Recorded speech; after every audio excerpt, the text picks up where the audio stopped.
আসসালামু আলাইকুম, শুভেচ্ছা সহ সকলকে স্বাগত জানাচ্ছি চ্যানেল আই সংবাদে। এখনকার আয়োজন নিয়ে আপনাদের সাথে আছি আমি ফাদলিহা বুশরা। শুরুতেই চলুন দেখে নিই ফ্রেশ আটা, ময়দা, সুজি সংবাদ শিরোনামগুলো। শাহজালাল আন্তর্জাতিক বিমানবন্দরে আগুনের কারণ জানতে আসছে 4 দেশের বিশেষজ্ঞ দল, তদন্ত হবে নিরাপত্তা নিয়েও। নায়ক সালমান শাহ হত্যা মামলার আসামিদের দেশ ত্যাগ ঠেকাতে ইমিগ্রেশন পুলিশকে চিঠি, দেশে 7 আসামির অবস্থান শনাক্তে তথ্য প্রযুক্তির সহায়তা। গণতন্ত্র সমুন্নত রাখতে সবাইকে নির্বাচনে অংশ নিতে মির্জা ফখরুলের আহ্বান। নিজামী, মীর কাসেম, সালাউদ্দিন কাদের চৌধুরীকে মিথ্যা মামলায় ফাঁসি দেওয়া হয়েছিল মন্তব্য। জুলাই সনদ বাস্তবায়নের সুপারিশ দেখে সই করার বিষয়ে সিদ্ধান্ত নেবে এনসিপি, বিষয়বস্তু জাতির সামনে উপস্থাপনের দাবি। জন্মদিনের শুভেচ্ছায় সিক্ত হলেন প্রকৃতি বন্ধু বীর মুক্তিযোদ্ধা মুকিত মজুমদার বাবু। প্রকৃতি রক্ষায় গড়ে তুলেছেন প্রকৃতি ও জীবন ফাউন্ডেশন। এবং মুন্সিগঞ্জের আলদি বাজারের কমল ঘোষের মাথায় সমৃদ্ধ স্থানীয় দুধের বাজার, দুগ্ধ প্রক্রিয়াজাতকরণ শিল্পের বিকাশ ও কর্মসংস্থানে গুরুত্বপূর্ণ ভূমিকা।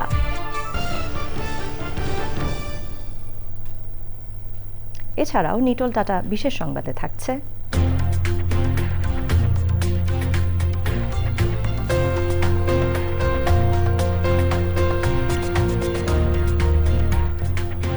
আর্জেন্টিনার রাজধানী বুয়েনোস আয়ার্সে আবর্জনা থেকে শিল্পকর্ম তৈরির খবর।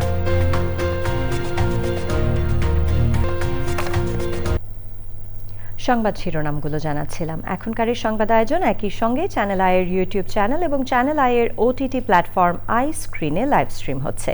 এবার জানাবো বিস্তারিত।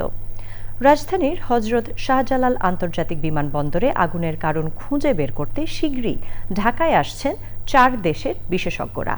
সম্প্রতি আগুনে ক্ষতিগ্রস্ত কার্গো ভিলেজ পরিদর্শন শেষে স্বরাষ্ট্র উপদেষ্টা অবসরপ্রাপ্ত লেফটেন্যান্ট জেনারেল মোহাম্মদ জাহাঙ্গীর আলম চৌধুরী বলেন, বিমানবন্দরে নিরাপত্তার কোনো ঘাটতি ছিল কিনা সেটিও দেখবেন তারা।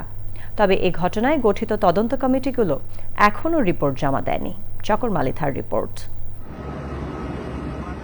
18 অক্টোবর দুপুরে ঢাকার হজরত শাহজালাল আন্তর্জাতিক বিমানবন্দরের কার্গো ভিলেজে আগুনে ব্যাপক ক্ষয়ক্ষতি হয়।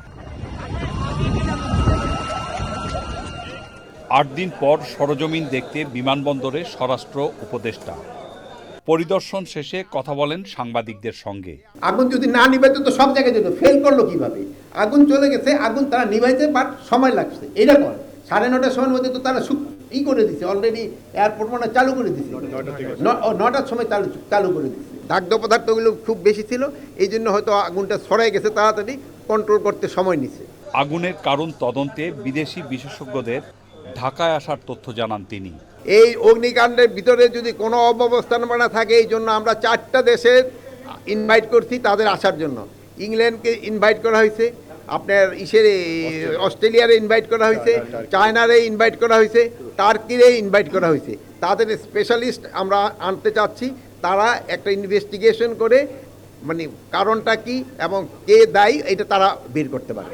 তবে আগুনের ঘটনার পরপরই গঠিত 3 তদন্ত কমিটি এখনো রিপোর্ট জমা দেয়নি। আমি এটা ব্যাপারে কোনো কিছু জানি না, আমি এর উত্তর দিতে পারবো না। চকর মালিথা, চ্যানেল আই, ঢাকা। নায়ক সালমান শাহ হত্যা মামলার আসামিদের দেশ ত্যাগ ঠেকাতে ইমিগ্রেশন পুলিশকে চিঠি দিয়েছেন তদন্তকারী কর্মকর্তা। দেশের ভেতরে থাকা 7 আসামির অবস্থান শনাক্ত করতে তথ্য প্রযুক্তির সহায়তা নেওয়া হচ্ছে বলে জানিয়েছে পুলিশ। এনামুল কবির রূপমের রিপোর্ট। সালমান শাহ ঢাকাই চলচ্চিত্রের অন্যতম জনপ্রিয় নায়ক। 96 সালের 6 সেপ্টেম্বর রাজধানীর নিউ স্কাটনের বাসায় তার মৃতদেহ পাওয়ার পর অস্বাভাবিক মৃত্যু মামলার তদন্ত চলে দফায় দফায়। 29 বছর পর আদালতের নির্দেশে সালমান শাহর মামা রমনা থানায় 11 জনকে অভিযুক্ত করে যে হত্যা মামলা করেন, তার আসামি সালমান শাহর স্ত্রী সামিরা হক, চলচ্চিত্র প্রযোজক আজিজ মোহাম্মদ ভাই, খলনায়ক ডন, ডেভিড, জাভেদ, সাত্তার, সাজু, ফরহাদ, ফারুক ও বিউটিশিয়ান রুবি। আসামিরা দেশ ছেড়ে পালিয়ে যেতে পারে বলে আশঙ্কা তদন্তকারীদের। যারা দেশে অবস্থান করতেছে তারা যেন বিদেশে না যেতে পারে, বাইরে না যেতে পারে বা পালাতে না পারে, এর জন্য আমাদের ইমিগ্রেশনকে কিন্তু ওইখানে স্টপ লিস্ট দেওয়ার জন্য আমাদের আবেদন করা হয়েছে অলরেডি। আসামিদের অন্তত 7 জনের অবস্থান এরই মধ্যে শনাক্ত করেছে পুলিশ। আমরা আসামিদের অবস্থান বা আসামিদের সম্পর্কে আমরা জানার চেষ্টা করতেছি বা তাকে ডিটেক্ট করার চেষ্টা করতেছি। গোয়েন্দা সূত্র, স্থানীয় সূত্রে প্রাপ্ত কিছু তথ্য এবং আমাদের যে তথ্য প্রযুক্তি, এই সব কিছু মিলে আমরা সবসময় কাজ করি, শুধু এটার ক্ষেত্রে না। তদন্তকারী কর্মকর্তারা জানিয়েছেন, সালমান শাহর মৃত্যুর সময়ের বিভিন্ন দালিলিক তথ্য প্রমাণ সংগ্রহ করছেন তারা। Enamul Kabir Rupam, channel I, Dhaka. উন্নত ও নিরাপদ রাষ্ট্রের জন্য সবচেয়ে প্রয়োজন সুশিক্ষা, এমন মন্তব্য করে বিএনপির ভারপ্রাপ্ত চেয়ারম্যান তারেক রহমান বলেছেন, বিএনপি রাষ্ট্র ক্ষমতায় গেলে শিক্ষা খাতকে সর্বোচ্চ গুরুত্ব দেয়া হবে। রাষ্ট্র কাঠামো মেরামতে 31 দফা রূপরেখার আলোকে কিশোরগঞ্জে খন্দকার শামসুল আলম ফাউন্ডেশন মেধাবৃত্তি পরীক্ষার ফলাফল ও পুরস্কার প্রদান অনুষ্ঠানে লন্ডন থেকে ভার্চুয়ালি যুক্ত হন বিএনপির ভারপ্রাপ্ত চেয়ারম্যান তারেক রহমান। মাদ্রাসা ও স্কুলের শিক্ষার্থীদের উদ্দেশ্যে তিনি বলেন, আগামী দিনে শিক্ষার্থীদের সুপ্ত প্রতিভা বিকাশের পথ উন্মুক্ত করা হবে। একটি রাষ্ট্রের উন্নয়ন, সুরক্ষা এবং নিরাপত্তার জন্য প্রয়োজন উপযুক্ত শিক্ষা ব্যবস্থা। সেই লক্ষ্যকে সামনে রেখে নিরাপদ রাষ্ট্র, নিরাপদ ক্যাম্পাস গড়তেই কিন্তু বাংলাদেশ জাতীয়তাবাদী দল বিএনপি ইতিমধ্যেই কিন্তু আমরা জনগণের সামনে 31 দফা ঘোষণা করেছি। এর অংশ হিসাবেই কিন্তু দেশের প্রচলিত শিক্ষা কারিকুলামকে সময়ের সাথে তাল মিলিয়ে শিক্ষাবিদদের সমন্বয় একটা বিশেষজ্ঞ টিম আমরা তৈরি করেছি, যারা ইতিমধ্যে অনেক কাজ এগিয়ে নিয়ে গেছেন। ইনশাআল্লাহ দেশে আসলে আমি বিশ্বাস করি সকলের সাথে সামনাসামনি বসে আবার কথা বলতে পারবো, কিভাবে আমরা দেশকে পুনর্গঠন করব, কিভাবে আমরা দেশকে সামনে এগিয়ে নিয়ে যাব, কিভাবে তোমাদের ভবিষ্যৎকে আরো মজবুতভাবে আমরা তৈরি করতে পারবো, আমরা এগুলো নিয়ে আলোচনা করতে পারবো। গণতান্ত্রিক ব্যবস্থা সমুন্নত রাখতে সব দলকে নির্বাচনে অংশ নেয়ার আহ্বান জানিয়েছেন বিএনপির মহাসচিব মির্জা ফখরুল ইসলাম আলমগীর।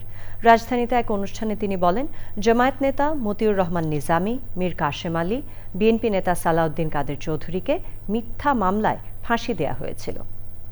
প্রধান উপদেষ্টার প্রেস সচিব শফিকুল আলম বলেছেন, কোনো বিষয়ে প্রতিবাদ করাকে অপরাধ হিসেবে প্রতিষ্ঠা করেছিলেন সাবেক প্রধানমন্ত্রী শেখ হাসিনা।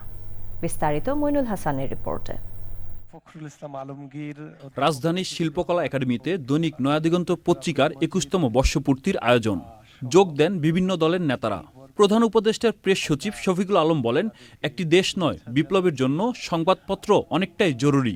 হাসিনার আমলের 15.5 বছরে যতগুলো যা হয়েছে প্রত্যেকটা ডিটেলস লিখে রাখা, হিস্ট্রি লিখে রাখাটা আমাদের একটা নৈতিক দায়িত্ব। সেই কাজগুলো নিউজ পেপার যতটা ভালো পারবে, একটা ইন্ডিপেন্ডেন্ট রিসার্চার সেটা পারবে না। কারণ নিউজ পেপার তার পুরনো ফাইলগুলো ঘাটলেই প্রতিটা বিষয় তার সামনে এসে পড়বে। সেইটা যত ডিটেলে লিখতে পারবে, একটা রিসার্চারের ক্ষেত্রে অনেক বছর সেইখানে ব্যয় করতে হয়। দুর্নীতির প্রভাব থেকে সব গণমাধ্যম এখনো মুক্ত হতে পারেনি বলে মন্তব্য করেন জামায়াতের সেক্রেটারি জেনারেল। কোন দেশ গঠনে, রাজনীতির জন্য, সভ্যতার জন্য, সমাজের জন্য, ডেমোক্রেসির জন্য 3টা ফ্যাক্টর খুব ইম্পর্ট্যান্ট। একটা হচ্ছে সে দেশের জনগণ, একটা হচ্ছে রাজনৈতিক দল, আর একটা হচ্ছে সেই দেশের গণমাধ্যম। এই 3টার মধ্যে যদি সেতু বন্ধন না থাকে, ভবিষ্যৎ প্রজন্মের জন্য একটা সুন্দর দেশ গড়ে যাওয়ার কমিটমেন্ট যদি এই 3টা ফ্যাক্টরের মধ্যে না থাকে, তাহলে সে দেশ সুন্দর করে গড়া যায় না। বিএনপির মহাসচিব মির্জা ফখরুল ইসলাম আলমগীর বলেন, গণতন্ত্রের ধারাবাহিকতা ধরে রাখতে রাজনৈতিক দলগুলো দায়িত্বশীল আচরণ প্রয়োজন। কথা বলেন বিগত সরকারের সময় মানবতা বিরোধী অপরাধের বিচার নিয়েও। আলেম উলেমা, জামাত ইসলামের নেতৃবৃন্দ, আমাদের মৌলানা কামরুজ্জামান সাহেব, কাশেমি সাহেব, এই পত্রিকার যিনি প্রকাশক ছিলেন, তাকে সহ অনেকে মৃত্যুদণ্ড, সালাউদ্দিন সাহেব সহ তাদেরকে মৃত্যুদণ্ড দেওয়া হয়েছে মিথ্যা মামলায়। সংস্কার বিএনপির মাধ্যমেই শুরু হয়েছে, যা ভবিষ্যতেও অব্যাহত থাকবে বলে জানান বিএনপির মহাসচিব। Monirul Hasan, Channel I, Dhaka. July সনদ বাস্তবায়নের যে সুপারিশ প্রস্তুত করেছে জাতীয় ঐকমত্য কমিশন, তা দেখেই সনদে সই করবে এনসিপি। সকালে জাতীয় ঐকমত্য কমিশনের সাথে এনসিপির 5 সদস্যের প্রতিনিধি দল 3 ঘন্টার বেশি বৈঠক করে। বৈঠক শেষে এনসিপির সদস্য সচিব আক্তার হোসেন একথা জানান। জাতীয় ঐক্যমত্য কমিশন কার্যালয়ে ওই বৈঠকে কমিশনের সহসভাপতি ড আলী রিয়াজ সহ অন্য সদস্যরা উপস্থিত ছিলেন। পরে ব্রিফিংয়ে এনসিপির সদস্য সচিব বলেন, কমিশন জুলাই সনদ বাস্তবায়নের একটি আদেশ প্রস্তুত করেছে। এটা অগ্রগতি। সেই আদেশের বক্তব্য কি সে বিষয়গুলো কমিশন এনসিপির কাছে উপস্থাপন করতে রাজি হয়নি। আগামী নির্বাচিত সংসদকে জুলাই সনদে উল্লেখিত সাংবিধানিক ও মৌলিক সংস্কারের ক্ষমতা দিয়ে সংস্কারকৃত বাংলাদেশ সংবিধান 2026 প্রণয়নের নিশ্চয়তার দাবি জানান আক্তার হোসেন।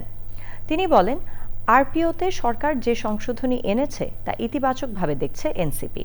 তবে আরপিওর সংশোধনী নিয়ে বিএনপির বক্তব্যের সমালোচনা করেন এনসিপির সদস্য সচিব।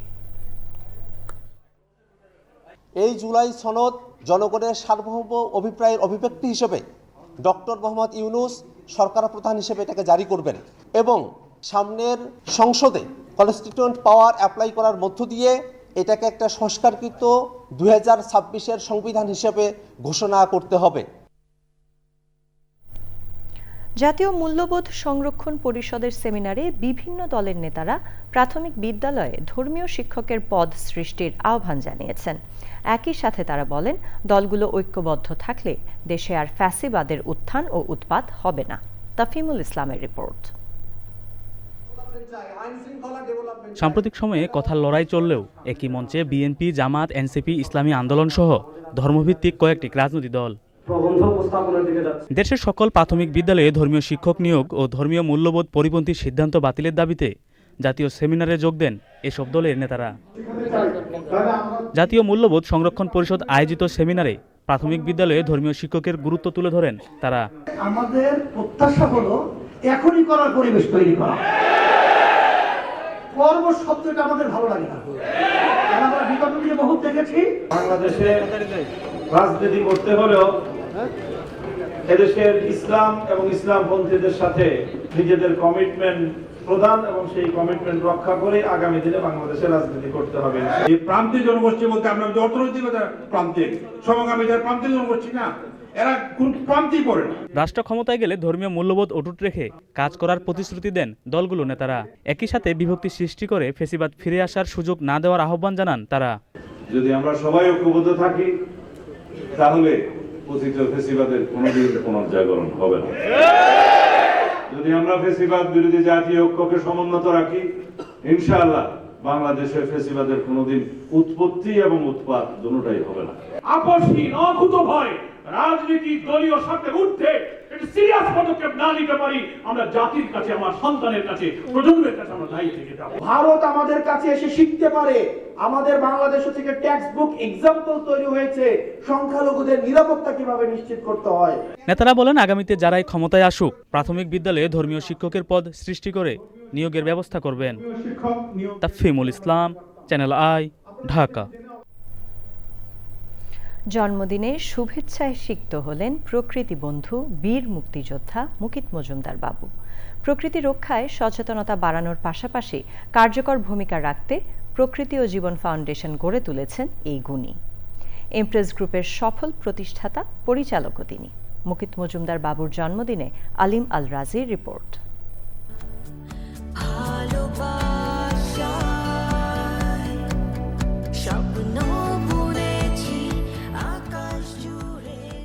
প্রাণ প্রকৃতির সঙ্গে তার নিবিড় সখ্য। প্রকৃতির আনন্দ, বেদনা, সমস্যা, সম্ভাবনা অনুভব করেন অন্তরাত্মা দিয়ে। তিনি প্রকৃতি বন্ধু মুকিত মজুমদার বাবু।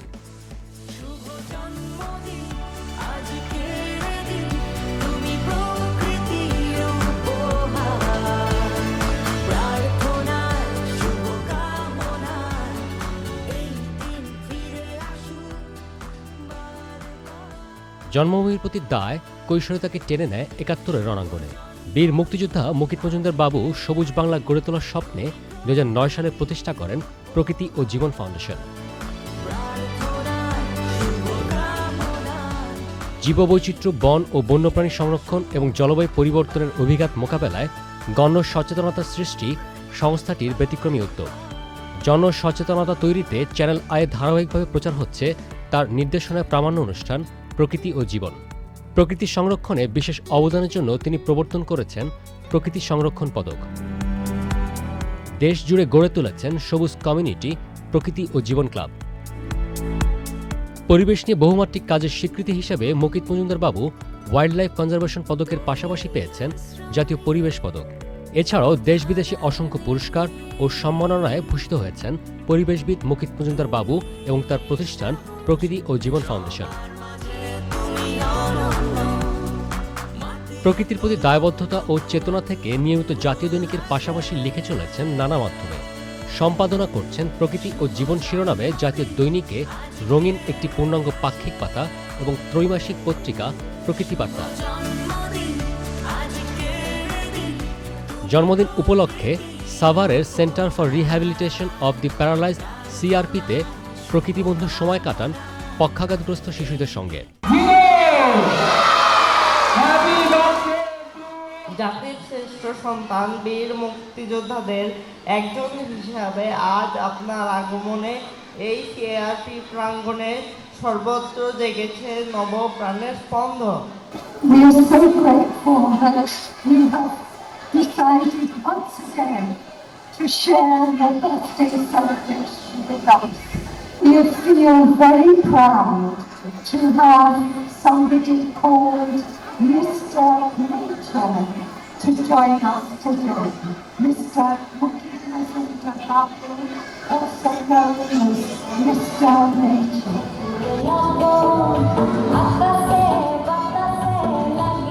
দিনব্যাপী ছিল নানা আয়োজন।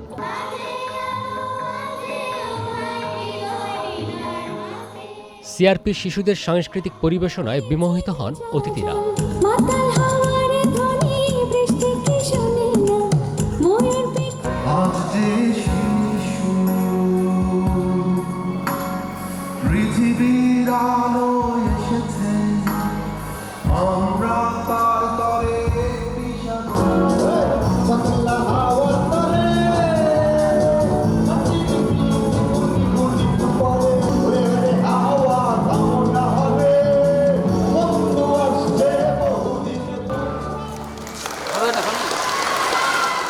প্রকৃতি রক্ষায় নিজের অঙ্গীকার পুনর্ব্যক্ত করে সবাইকে এগিয়ে আসার আহ্বান জানান প্রকৃতিপুত্র বীর মুক্তিযোদ্ধা মুকিত মজুমদার বাবু। আজকে আমার জন্য বিশেষ দিন এবং তোমাদের সাথে এই বিশেষ দিনটা ভাগ করে নিতে পারা আমার জন্য কিন্তু একটা বিশাল পাওয়া। এখানে অনেকেই নানা অসুবিধায় আছো, তোমরা নানা ধরনের শারীরিক সমস্যা আছে, কিন্তু তোমাদের মধ্যে যে প্রতিভা আছে এই প্রতিভাকে কিন্তু আমাদের জাগিয়ে রাখতে হবে এবং তোমাদের এই প্রতিভাগুলোকে যাতে তোমরা বিকশিত করতে পারো সেটাও কিন্তু আমাদের চেষ্টা রাখতে হবে। বাংলাদেশে কিন্তু অনেক সমস্যা, নানা ধরনের সমস্যা, এই নানা ধরনের জিনিস আমাদের চারপাশে রয়েছে, তাকে কিন্তু ভালো রাখার দায়িত্ব আমাদের সবার। আজকে আমরা যদি ভালো থাকতে চাই, আমাদের ভালো পরিবেশ রাখতে চাই, তাহলে কিন্তু আমাদের সবাইকে সচেতন হতে হবে। তোমরা আমরা সবাই মিলে এই দেশটাকে ভালো রাখবো এবং এই পরিবেশ প্রকৃতিকে ভালো রাখবো, তাহলেই আমরা ভালো থাকবো। জন্মদিনে বিশেষ চাহিদা সম্পন্ন শিশুদের সাথে আনন্দ ভাগাভাগি করা নেয়ার পাশাপাশি উইলিয়াম অ্যান্ড মেরি টেইলর স্কুলের শিক্ষার্থীদের যথাযথ শিক্ষা নিশ্চিতে প্রদান করেন আর্থিক অনুদান। আয়োজনের শেষ পর্বে প্রকৃতি ও জীবন মিউজিক ক্লাবের পরিবেশনায় মন্ত্রমুগ্ধ দর্শক।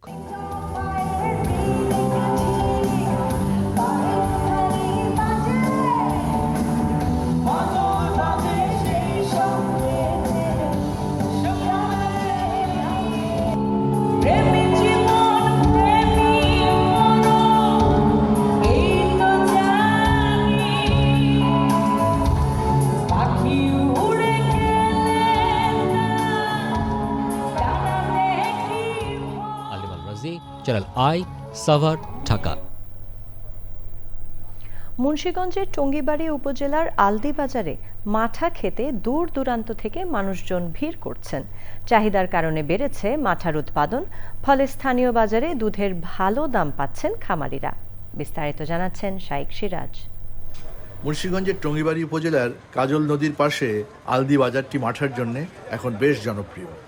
সামাজিক যোগাযোগ মাধ্যমে ছড়িয়ে গেছে এই বাজারের কমল ঘোষের মাঠার খ্যাতি। কোথা থেকে আসছেন? বন্দর। নারায়ণগঞ্জে মাঠা পাওয়া যায় না? আছে। তাহলে এত দূরে এখানে এখন ওই যে সবাই আসে বলে যাদের মাঠা নাই কোনো এরকম, এই জন্যই ভালো আর কি। কোথা থেকে আসছেন? আমরা নারায়ণগঞ্জ থেকে আসছি। কোথা থেকে আসছেন? কোথা থেকে? শরীয়তপুর। শরীয়তপুর থেকে? জি। এই আজকে প্রথম আসছেন না আরো আসেন? আরো আসছি। আমি আসছি আজকে ফার্স্ট টাইম। ও আচ্ছা। বাংলাদেশে দেখতাম প্রায় সময় আসা হয়, এদিকে আত্মীয় স্বজনের বাসা আসলে এখানে আসতে হয়। আস্তে আস্তে প্রচলন হইতে হইতে আর কি ভাইরাল হয়ে গেছে সারা বাংলাদেশে। কমল ঘোষের মাঠার পরিচিতি থাকলেও বাজারে এখন অনেকেই মাঠা বিক্রি করছেন। অ্যাকচুয়ালি ব্যবসাটা উনি প্রথম শুরু করছে। আচ্ছা। উনি প্রথম শুরু করছে, ওনার উনি ভাইরাল হয়েছে। কমল ঘোষের মাটাও ভালো, ঠিক আছে, সবার মাটাই ভালোই, ঠিক আছে, কিন্তু আপনার একটু পুরান দেখা মানে একটু জনপ্রিয়তা বেশি, কিন্তু আমরা মোটামুটি ভালোই। আমরা আমার ভাই 35 বছর ধরে করে, তো এই ব্যবসাটা আমরা করি। অন্য জায়গার তো হলদিবাজার মাটাটা অনেক ভালো। মূল্য সংযোজন হওয়ায় স্থানীয় বাজারে দুধের চাহিদা যেমন বেড়েছে, ভালো দামও পাচ্ছেন খামারিরা। কয় মন কিনলেন? 2.5 মন। এই আলদি বাজার থেকে দুধ সংগ্রহ করে, অন্য জায়গা থেকে অন্য দুধ সংগ্রহ করে না। দুধের বাজার এই কারণে মানে 5 টাকা 10 টাকা বেশি আছে। দুধের বাজারটা এখানকার দুধটা মাঠার ক্ষেত্রে ইউজ করা হয় বেশি। এভাবে দুগ্ধ প্রক্রিয়াজাতকরণ শিল্পের বিকাশে কর্মসংস্থানের সমস্যা সমাধান সম্ভব। ঐতিহ্যের মাঠা বা ঘোল শুধু পুষ্টিকর পানি নয়, এটি দুগ্ধজাত শিল্পকে সম্প্রসারণের জন্য একটা কার্যকরী ভূমিকা রাখার যথেষ্ট সুযোগ এই বাজারে এসে দেখা যায়। যদি স্থানীয় পর্যায়ে খাঁটি দুধ এভাবে মাঠা তৈরির কেন্দ্রগুলো গড়ে ওঠে, তাহলে দুধের একটা ভ্যালু অ্যাড করে এই শিল্পটা বিকাশ হবে। মুন্সিগঞ্জের আলদি বাজার থেকে শাইখ সিরাজ, চ্যানেল। এ নিয়ে বিস্তারিত প্রতিবেদন দেখবেন আজ রাত 9টার সংবাদের পর হৃদয়ে মাটি ও মানুষ অনুষ্ঠানে। প্রিয় দর্শক, আপনারা দেখছেন চ্যানেল আই সংবাদ। সময় হয়ে গেল একটি বিরতি নেবার। বিরতির পর সাথে থাকার জন্য ধন্যবাদ সবাইকে। রাজধানীর মোহাম্মদপুরের জেনেভা ক্যাম্পে অভিযান চালিয়ে অন্যতম শীর্ষ সন্ত্রাসী ও মাদক কারবারি এসকে নাসিমকে গ্রেফতার করেছে পুলিশ। জেনেভা ক্যাম্পের সাবেক চেয়ারম্যান এসকে জিলানির ছেলে গ্রেফতার এসকে নাসিমের নামে 3টি হত্যাসহ 5টি মামলা রয়েছে। জেনেভা ক্যাম্পে মাদক কারবারিদের আধিপত্য বিস্তারের সংঘর্ষে বৃহস্পতিবার এক যুবক নিহত হয়। পুলিশ বলছে, সংঘর্ষের সময় এসকে নাসিমকে পিস্তল ও সামুরাই হাতে হামলা করতে দেখা যায়।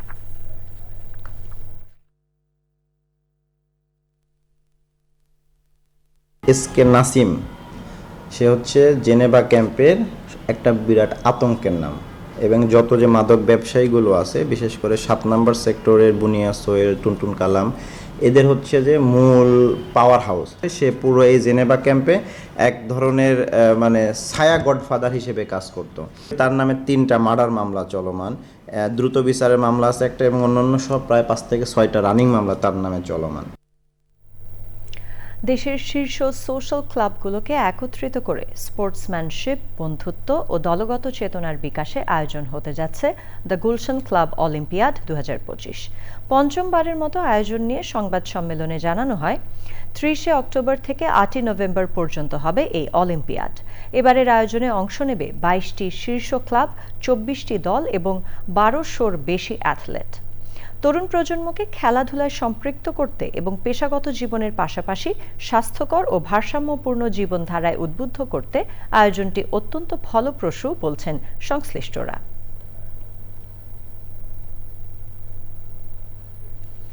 ভেনেজুয়েলার সরকার উৎখাতের সম্ভাব্য প্রচেষ্টার জল্পনার মধ্যে ওই অঞ্চলে সামরিক উপস্থিতি জোরদার করেছে যুক্তরাষ্ট্র।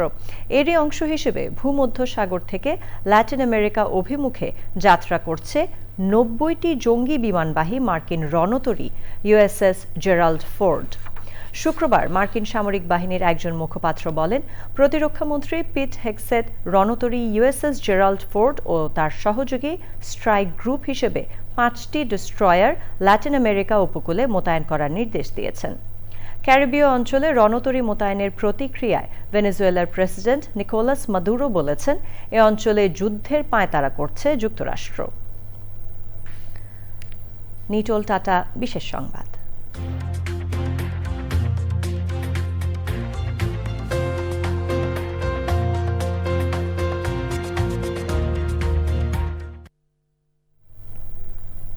আর্জেন্টিনার রাজধানী বুয়েনোস আয়ার্সে আবর্জনা থেকে তৈরি হচ্ছে শিল্পকর্ম।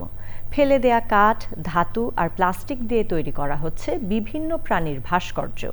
এই শিল্প স্থানীয় পৌরাণিক কাহিনী ও ভূপ্রকৃতি দ্বারা অনুপ্রাণিত। বিশ্বজুড়ে সংগ্রহশালায় জায়গা পাচ্ছে শিল্পগুলো। টাইগ্রে আর্ট মিউজিয়ামের সংগ্রহশালায় রয়েছে এরকম 2টি শিল্পকর্ম। উদ্যোক্তারা মনে করছেন শিল্প তৈরির এই ধারাটি বর্জ্য ব্যবস্থাপনা, পরিবেশ সচেতনতার মতো বিষয়গুলোকে শৈল্পিক অভিব্যক্তির মাধ্যমে তুলে ধরবে। এবার জানাবো কৃষি সংবাদ।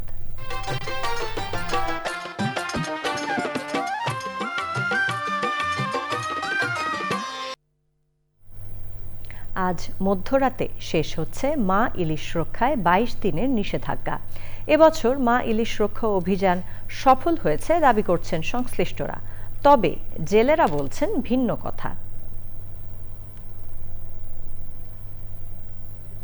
এবার জানাবো প্রকৃতি সংবাদ।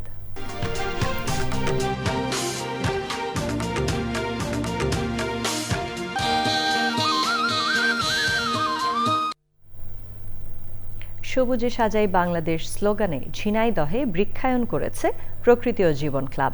মোবাইল নেটওয়ার্ক অপারেটর বাংলালিংকের সহযোগিতায় সবুজ অভিযাত্রায় যুক্ত হয়েছেন সব শ্রেণী পেশার মানুষ। এমন উদ্যোগ পরিবেশ প্রতিবেশের টেকসই উন্নয়নে সহায়ক হবে বলছেন পরিবেশবাদীরা।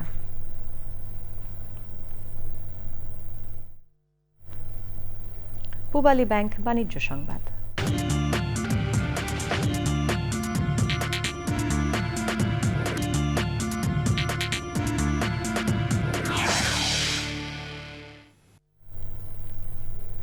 মিউচুয়াল ট্রাস্ট ব্যাংক পিএলসির প্রতিষ্ঠা বার্ষিকী উপলক্ষে এমটিবি ফাউন্ডেশন ও ইউসেপ বাংলাদেশের যৌথ উদ্যোগে ময়মনসিংহের মাসকান্দায় এমটিবি ইউসেপ স্কিলস ট্রেনিং ইনস্টিটিউট উদ্বোধন করা হয়েছে। আগামী 3 বছরে এ উদ্যোগের মাধ্যমে 1200 সুবিধাবঞ্চিত তরুণ তরুণীকে 5টি বিশেষায়িত ক্ষেত্রে প্রশিক্ষণ দেয়া হবে, যার লক্ষ্য কর্মসংস্থান সৃষ্টি ও আত্মনির্ভরশীলতা বৃদ্ধি। উদ্বোধনী অনুষ্ঠানে ছিলেন এমটিবির চেয়ারম্যান রাশেদ আহমেদ চৌধুরী, ইউসেপ বাংলাদেশের নির্বাহী পরিচালক ডক্টর মোহাম্মদ আব্দুল করিম, এমটিবির ব্যবস্থাপনা পরিচালক সৈয়দ মাহবুবুর রহমান ও এমটিবি ফাউন্ডেশনের প্রধান নির্বাহী সামিয়া চৌধুরী সহ প্রতিষ্ঠান দুটির ঊর্ধ্বতন কর্মকর্তারা। সংবাদে আবারও সময় হয়ে গেল একটি বিরতি নেবার। বিরতির পর অন্যান্য খবরের সাথে জানিয়ে ফিরব। স্পোর্টস ফেডারেশনগুলোতে দুর্নীতি হটাতে রাজনীতিতে উপমহাদেশের প্রথম গ্র্যান্ড মাস্টার নিয়াজ মোরশেদ শুধু দাবা নয়, সব খেলাতেই দিতে চান সমান গুরুত্ব। বিরতির পর আবারও আমন্ত্রণ চ্যানেল আই সংবাদে। জাতীয় গণমাধ্যম ইনস্টিটিউট, নিমকোর উদ্যোগ এবং সুপ্রিম কোর্ট ও ইউএনডিপির যৌথ অংশীদারিত্বে ও সুইডেন দূতাবাসের সহায়তায় গাজীপুরের রাজেন্দ্রপুরে সাংবাদিকদের দিনব্যাপী কর্মশালা হয়েছে। মূল প্রবন্ধ উপস্থাপন করেন অনুষ্ঠানের প্রধান অতিথি সুপ্রিম কোর্টের রেজিস্ট্রার জেনারেল মোহাম্মদ হাবিবুর রহমান সিদ্দিকী। তিনি বলেন, অনুসন্ধানী সাংবাদিকতা গণতন্ত্রের শক্তিশালী হাতিয়ার।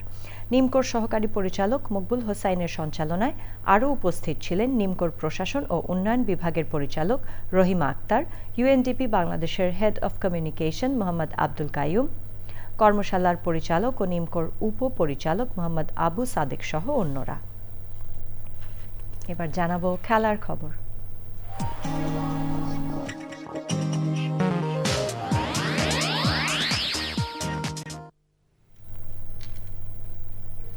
দাবার বোর্ডে বহুদিন ধরেই ছিলেন আন্তর্জাতিক খ্যাতি সম্পন্ন নাম।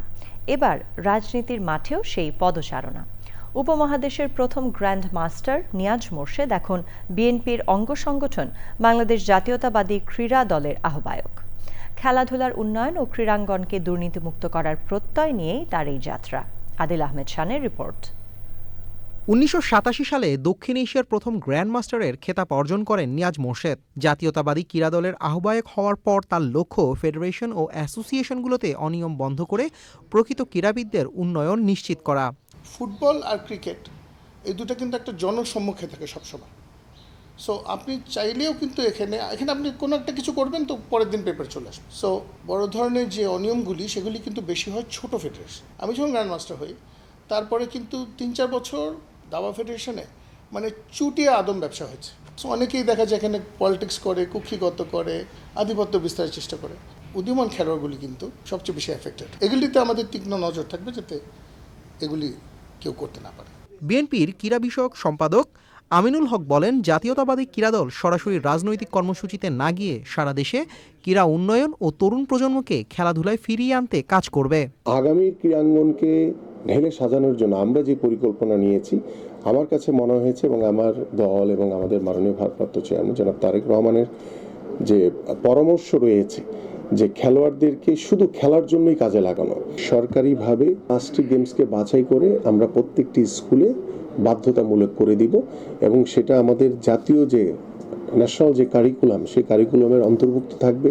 দাবা প্রিয় খেলা হলেও নিয়াজ মোরশেদ চান সব খেলাকেই সমান গুরুত্ব দেওয়া হোক। গ্রাসরুট লেভেলে অনেক কাজ হয়, আমাদের প্রবলেমটা হচ্ছে এর পরের লেভেলটাতে যখন আমরা কম্পিট করতে যাচ্ছি তখনকার সিরিয়াসনেসটা আমার মনে হয় অনেক কম। অন্য আর 10টা যেভাবে দেখবো দাবাটা কমার্শিয়ালভাবে দেখতে হবে। প্রতিবেশী দেশ ভারতে এখন পর্যন্ত গ্র্যান্ড মাস্টারের সংখ্যা 69টি আর বাংলাদেশে মাত্র 5টি। এই ব্যবধান কমাতে তরুণ দাবারুদের আন্তর্জাতিক মানে গড়ে তোলার আহ্বান জানিয়েছেন নিয়াজ মোরশেদ। আদিল আহমেদ শান, চ্যানেল আই, ঢাকা। এরই সাথে আয়োজনের শেষ পর্যায়ে আমরা, তবে যাবার আগে ফ্রেশ আটা, ময়দা, সুজি সংবাদ শিরোনামগুলো জানিয়ে দিচ্ছি আরও একবার। শাহজালাল আন্তর্জাতিক বিমানবন্দরে আগুনের কারণ জানতে আসছে 4 দেশের বিশেষজ্ঞ দল, তদন্ত হবে নিরাপত্তা নিয়েও। নায়ক সালমান শাহ হত্যা মামলার আসামিদের দেশ ত্যাগ ঠেকাতে ইমিগ্রেশন পুলিশকে চিঠি, দেশে 7 আসামির অবস্থান শনাক্তে তথ্য প্রযুক্তির সহায়তা। গণতন্ত্র সমুন্নত রাখতে সবাইকে নির্বাচনে অংশ নিতে মির্জা ফখরুলের আহ্বান, নিজামী, মীর কাসেম, সালাউদ্দিন কাদের চৌধুরীকে মিথ্যা মামলায় ফাঁসি দেয়া হয়েছিল মন্তব্য। জুলাই সনদ বাস্তবায়নের সুপারিশ দেখে সই করার বিষয়ে সিদ্ধান্ত নেবে এনসিপি, বিষয়বস্তু জাতির সামনে উপস্থাপনের দাবি। জন্মদিনে শুভেচ্ছায় সিক্ত হলেন প্রকৃতি বন্ধু বীর মুক্তিযোদ্ধা মুকিত মজুমদার বাবু, প্রকৃতি রক্ষায় গড়ে তুলেছেন প্রকৃতি ও জীবন ফাউন্ডেশন। এবং মুন্সিগঞ্জের আলদি বাজারের কমল ঘোষের মাথায় সমৃদ্ধ স্থানীয় দুধের বাজার, দুগ্ধ প্রক্রিয়াজাতকরণ শিল্পের বিকাশ ও কর্মসংস্থানে গুরুত্বপূর্ণ ভূমিকা।